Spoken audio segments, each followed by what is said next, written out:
Hey, good afternoon. Lee Furseth here from the Headwaters Science Center in beautiful Bemidji, Minnesota. Is it beautiful day? Yes, it is a beautiful day in Bemidji, as it is probably wherever you are out there. We have a live audience today. That means there's an audience here. You might even hear them as they react to something that's in the story. So we are open 7 days a week at the Headwaters Science Center. 7 days a week, Monday through Saturday is 9:30 to 5. We close at 5 o'clock on those 6 days, but on Sundays we open at 1. We still close at 5. So we're open 7 days a week. You no longer have to go, is the Headwaters Science Center open today? Because the answer is yes to that. No matter what day it is, it's yes to that. It's only Sunday that you're going to come after lunch, whereas Monday through Saturday, maybe you're coming right after breakfast. We do these shows every single day at 3:30, and they're immediately archived. So if you went, wow, that was a great show, it was so much fun, let's go home, you can just call up the show that you'd seen live, or if you're busy at 3:30, and now you want to watch it maybe in the evening or the next morning, these are all available. They're always about science. Yeah. Yes, you could. So, and every single Wednesday is Read to Orion. So Orion is read to every single Wednesday. Okay, I slightly exaggerated because every once in a while people have inserted a different animal to be read to. I hardly ever put in a different animal. I'm pretty loyal to Orion, who gets read to every Wednesday by me. We've been doing this for half a year now, so we're all pretty used to what we're doing. All right, I'm going to introduce the books to you. Beltrami County Electric Cooperative, thanks for underwriting our show. That means they help pay for this show. All right, so if you went to the library like I did, I went to the Bemidji Public Library. If you went to the library, basically the moment you step in the door, you get to make a choice. At the Bemidji Public Library, like every library in the world, it's kind of split in half between two types of books. Here they are. Ones that are made up and ones that are true. Ones that are absolutely true. Those are the two types of books. Ones that are made up are called fiction. Ones that are true are called nonfiction. That's pretty easy to remember. The nonfiction ones those are not made up fiction. That's what happens when you enter into the library. And so you get to make a choice right away. Should I read a book that's only about all factual stuff? Everything in the book is going to be true? Or do I want a book that was out of somebody's mind? They imagined the whole thing. Well, today, I'm going to read from both sides of the library. I'm going to read a book that is absolutely true. It's a book that was true. It was written by somebody. Everything in the book is true. Or then I'm going to read one that's, this is a fictional book. Everything in the book was fictional. Okay, not everything. Because you can make up a story about real stuff. It's still made up, but you can make up a story about real stuff. So sometimes you'll have this book and you'll go, well, that was true. Yep, still a fictional book. So how can you tell a fictional book from a non-fictional book? How can you tell that you're getting a book that was made up? One of the ways is to just look at the bindings. You could look at the bindings and go, oh, I see right there on the bindings. Nothing but letters. All kinds of letters. As soon as it's all letters, the whole thing is all letters, you know you're now in the made up section. That one is all made up. So you could pull that one off the shelf and go, But if the book is factual, if it's true stuff, you're going to find some numbers. They'll be right there in the binding. You're going to find some numbers. There might be some letters too, like this one has a J, but you're going to find numbers. And as soon as you have numbers, you go, real book. Everything in here is going to be factual, and that would be correct. So just before I read you this one, this book is coming up. Just a little bit more about made-up books. So made-up books, well, sometimes they're wildly crazy. They came out of someone's imagination, and they're so wild that you go, that could never happen. There's no way that book would happen. That's called a fantasy. How can you tell a fantasy? In children's books, especially if there's animals, the animals are talking to one another. And as soon as animals are talking back and forth, fantasy, because animals don't do that. It's fun to pretend they do, but animals don't do that. I pretend that all the time with Orion. I'm pretending, oh, Orion's talking to me now. Yes, Orion tells me Wednesday after Wednesday after Wednesday. Do any of the books have large carnivores? Do you know what carnivores eat? Do you know what carnivores eat? Meat. Meat. Wow, way to go, Rhett. That was the voice of Rhett, who I've just met. Right. And he's concerned with that. He's going, large carnivores might eat me because I'm made out of meat. And that would be correct. A large carnivore might eat Orion. So he never wants a book. Now, when I tell you that I've been talking to Orion over here, what place was I in? Yeah, that'd be a fantasy. I was fantasizing with you right now. It was all about my imagination. And, well, he said, wait a minute. I actually can talk. See? He's talking right now. Going, could you get on with the story? Yeah. Now, some books have enough stuff in it that it really sounds true that you go, that story could have been true. And the could have been true still makes it fiction, still made up. So these are the two types of books. I'm going to tell you the truth. I spend way more time in the library in the made up book section. I way prefer made up books. I spend all my time over there because I like to know what people are making up. But if you walk into a science center, you walk in here, get ready for everything to be true. We work really hard to make everything you're seeing to be honest, the goodness, truth. If you ask a question and we help you find the answer, we're going to give you the truth. That's what scientists search for. But I do think scientists need to have good imaginations. You're about to see some frogs that you might go, no way, that's not true. No frog could ever look like that. That is totally made up. Well, I'm going to tell you they are true. The ones that are in some of these books are true. And then you're going to go, whoa, that required my imagination. So, all right, so this book, this is the fantasy side. This is going to be fiction. It's coming second. Here is a book coming that is true. This is called Frog Song. And I understand you guys are from Park Rapids. Thanks for coming over to Bemidji. This book is going back to the Bemidji Library. I'm willing to bet, even though we are in two different systems, Park Rapids is in a different library system than Bemidji, you could still ask for this book and they would be able to find it for you. This is called Frog Song. And one of the things I love about reading on Wednesdays, especially when Ryan's on the other side of the camera, not Orion, this is Orion, and that's just a plain ordinary Ryan, is that Ryan loves the fact that we sometimes talk about real scientific terms like camouflage. That's a scientific term, camouflage. Are you seeing the frogs? Yeah. Because they're hiding. They're doing everything they can to hide. All right, so here we go. By the way, I'm not a great impersonator of frogs, and this book requires that. I'm supposed to sound like a frog. I'll do the best I can.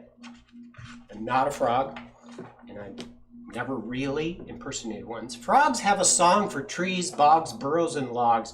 When frogs have enough moisture to keep gooey eggs, squirmy tadpoles, and hoppity adults from dying out, they can sing almost anywhere. Croak, ribbit, bzz, plonk, brock, thump. That's my frog interpretation. Some of the things that frogs say. All right. In the rainforest of Costa Rica, the strawberry poison dart tree frog trills a tiny tune in a pile of wet leaves.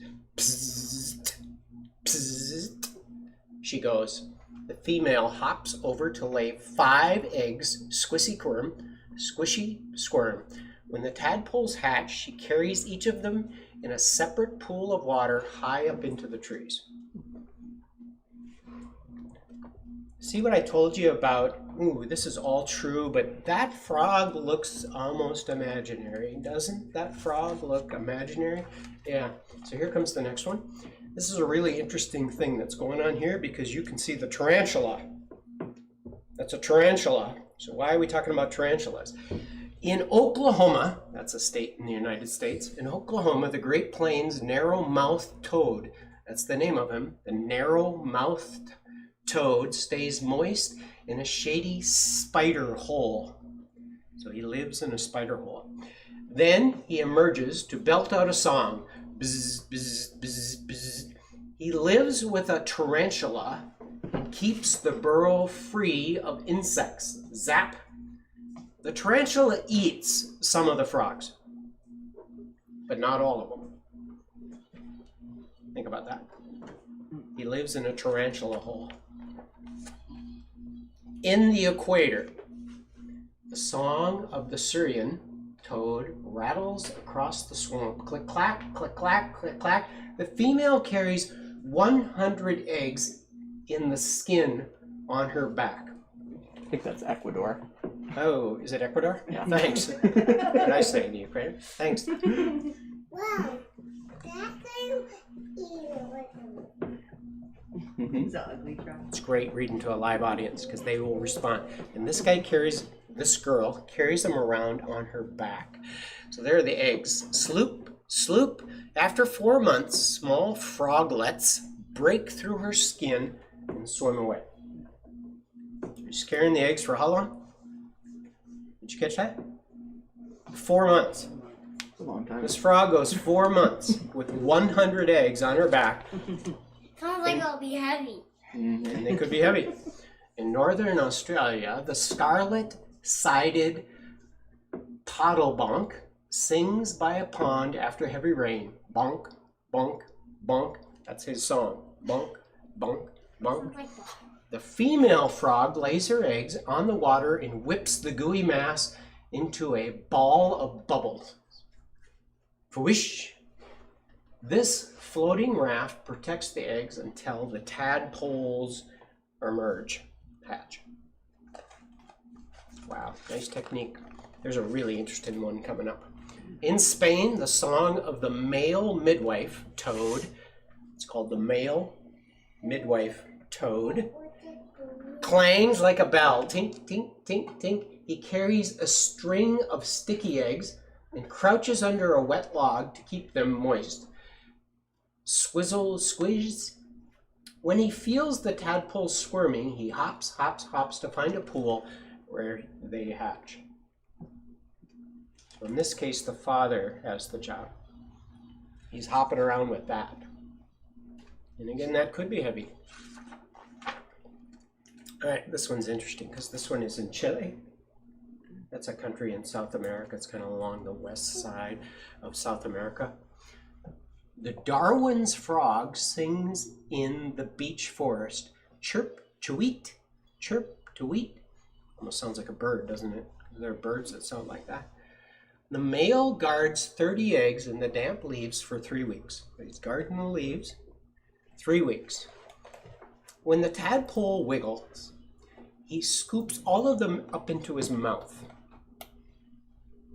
So when the tadpole starts, he scoops them all up and puts them in his mouth. Slurp. They slither into his vocal sac. That might be a little like our vocal cords. So here they're sitting in his mouth. You can feel them. They're squirming around in his mouth, where he keeps them safe and moist for, get this, 7 weeks. So he takes all those tadpoles, puts them in his mouth. There they're sitting. 7 weeks. Then he gives himself a big yawn, and during the yawn, they all hop out.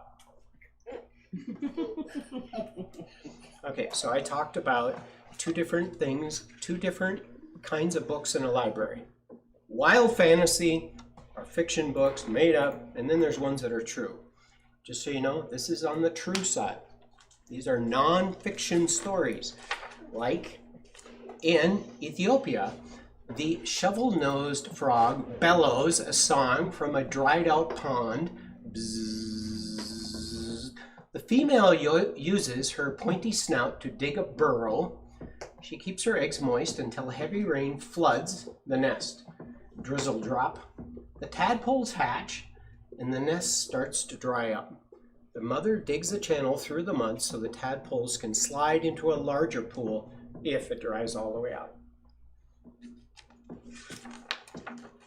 And then, in Borneo, the 4-lined tree frog whistles a song.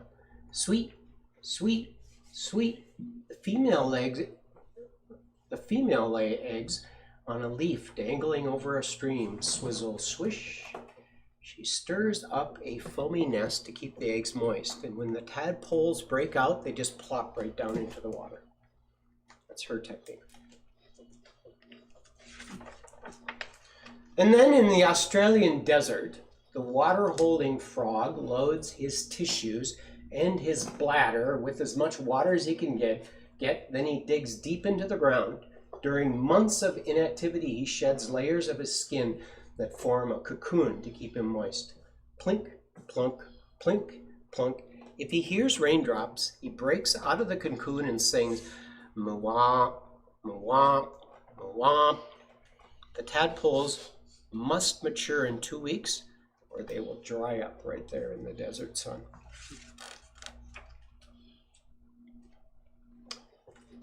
And on a mountain ridge in New Zealand, the archery frog warbles in the midst of a waterfall. This one sits under a waterfall. And chirp, chirp, chirp. He sits on the egg mass to keep it moist. Wiggle, wiggle, wiggle. After 5 weeks of sitting on the eggs, tiny froglets hop out. In Canada, the wood frog bursts out with a song in a mossy bog. Barack, barack, barack. The female attaches a mass of eggs to underwater plants. Many eggs and tadpoles will be eaten by the fish and the birds, but some eventually become frogs that can freeze in the winter and still thaw out in the spring. This sounds familiar. A wood frog sounds familiar to us. And yep, I've often wondered, so what do those frogs do in the winter? This frog can freeze in the winter and then thaw out and keep right on living. A frog song is a celebration of clean water. That's something we believe in here at the Headwaters Science Center. We believe in clean water because frogs eat the algae and the insects. They keep right on singing. And they've been singing for thousands of years. They even existed at the same time as the dinosaur. Every day in so many places they add their ribbits and their bellows. So this next page is not a part of the story. This next page would be for one of you that went, I want to know more. Tell me more about those frogs, and then that would tell you more about those frogs. Now, did this feel like, oh, that book was about real things? Yeah? Yeah. That's why you might go to a library and go, but today, I don't want some made-up story. Today, I want real stuff. And then you would have picked that book, maybe. Now, this one is about the teeny tiny toady. Maybe you're already getting hints that this is not a true story. Maybe you're already getting hints. Somebody made this up. Because if you look at the frog's face, they didn't work hard to make the toad frog appear real. Right? Maybe the little smile there, you're going, yeah. Teeny, help! Teeny, help! You know, it's a little tough for you to see what's happening there. But if you look out of the upper left-hand corner of the page, you might be able to tell what's happening. Teeny, help! Well, this one's Teeny. Can you tell how she feels about this? Can you tell from the facial expressions how she's feeling about this? Right? This is a catastrophe. Is that a good word for what's going on here? Hopping faster than she ever in her life had hopped, hurry, scurry, wild with worry, Teeny flopped and plopped and slopped, dodging spiderwebs and mushrooms, leaping bugs and sluggy mothers, till she skidded through the door at last to gasp. She's about to gasp. Do you know what gasping is? Yes. Nice. Do you know what you do when you gasp? You breathe in really fast, sometimes using your mouth. Yep. Because it's a gasp, right? Did you want to try it? Ready? Get set, go. That's a gasp. So she's going into the house gasping, and she says, I need you, brothers. At the pond, she panted, frantic. There were people everywhere. Mama's stuck inside a bucket. Help me get her out of there. So what's happened to the mother? She got taken by a human. Yes, you knew it was that arm coming in there. You knew it. And now she's sitting in a bucket. And Teeny is talking to Teeny's brothers. That's what's happening. Do we have a fantasy? Fantasy, right? Because frogs can't really talk to one another. checking in with Orion just to make sure. Brothers tumbled, bumble, jumble, as they stumbled for the door. Don't worry, kid, we'll save her. And off went the 7 toadies tore. Off the 7 toadies tore. Teeny tried to keep from crying as she scrambled up the road, wishing she could be bigger and stronger and a hero like the frog, like the toads.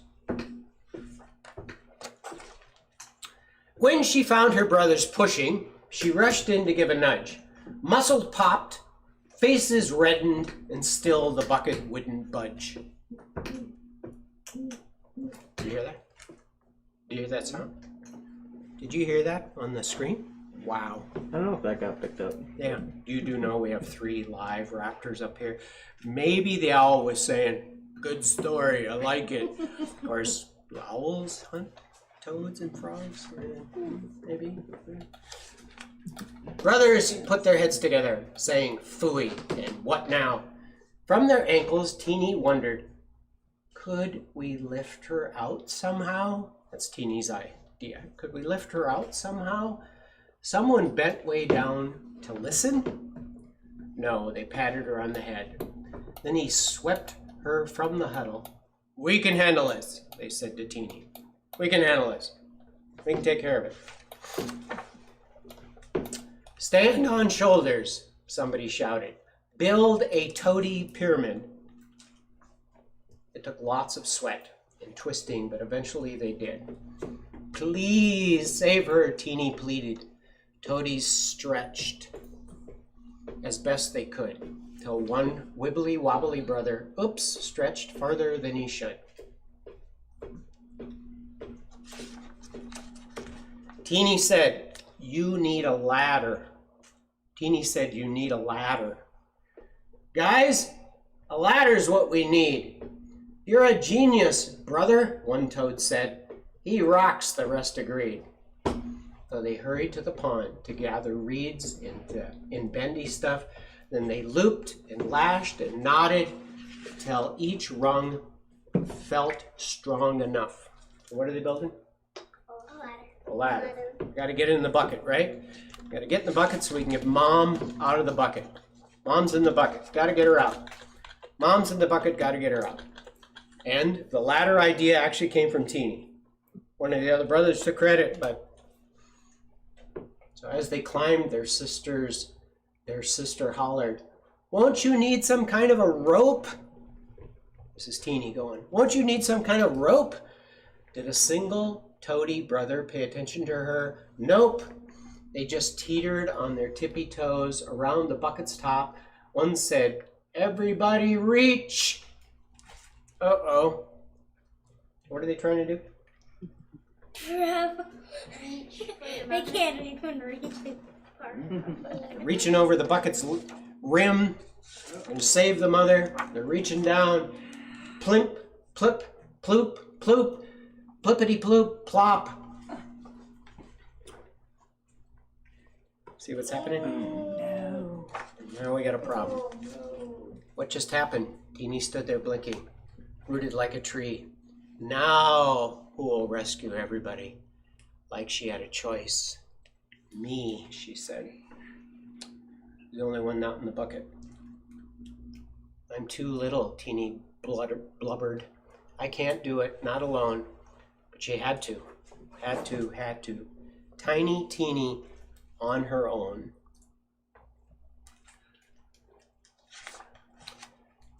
Teeny shriveled as the wind picked up and blew across the pond.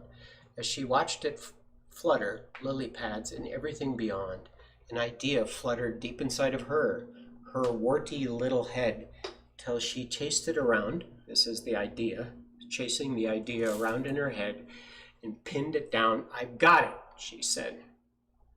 All right, so the leaves have given her an idea. The leaves are fluttering down there, and the leaves have given her an idea, but she had to run the idea around in her head. I've got it. What's the idea? I know. She's gonna try using them as surfboards. Wow! Nice answer. That was Rhett giving that answer. I'm going to tell you it's not how the story goes, but that was a nice answer. Surfboards. Really nice. Got another one? Is he gonna make a big sail, maybe? Sail. There you are. Sail. It's not quite right, but boy, are we on the right track. I have already read the story. I know how it turns out. Any other ideas? It's kind of on the sail idea. Nope. There we go. Maybe airplanes. So, did Teeny's plan take muscles? Airplane. Good thinking. No, just brains and clever feet. By the time the sun went down, the rescue project was complete. Up the ladder Teeny inched, her bitsy heart a hopeful drum. When she peered into the shadows, Mama's voice, I knew you'd come. I was so interested in the story, I didn't even notice it was actually a poem from the very beginning. But this is definitely a page of, this is a poem. You got an author going, I think I could write my story in a poem. Here's a kite I made. So the sail was a very good idea. Here's a kite I made, said Teeny. Grab its tail and hang on tight. When it caught a gust, her family rose up into the light. Where's Teeny? Where's Teeny? Where's Teeny? Teeny's back in the bucket. Wow. Good question back there. Where's Teeny? Yeah, Teeny doesn't need to get out. Doesn't need to grab on. Yeah, she stayed on the rim. I'm so proud, said Teeny's mama, with a big old smackaroo. 7 brothers gathered round to cheer and compliment her too. Brilliant plan. We should have listened. You're a hero. What a kid. Want to ride home on my shoulders, sis? Those are the things the brothers said.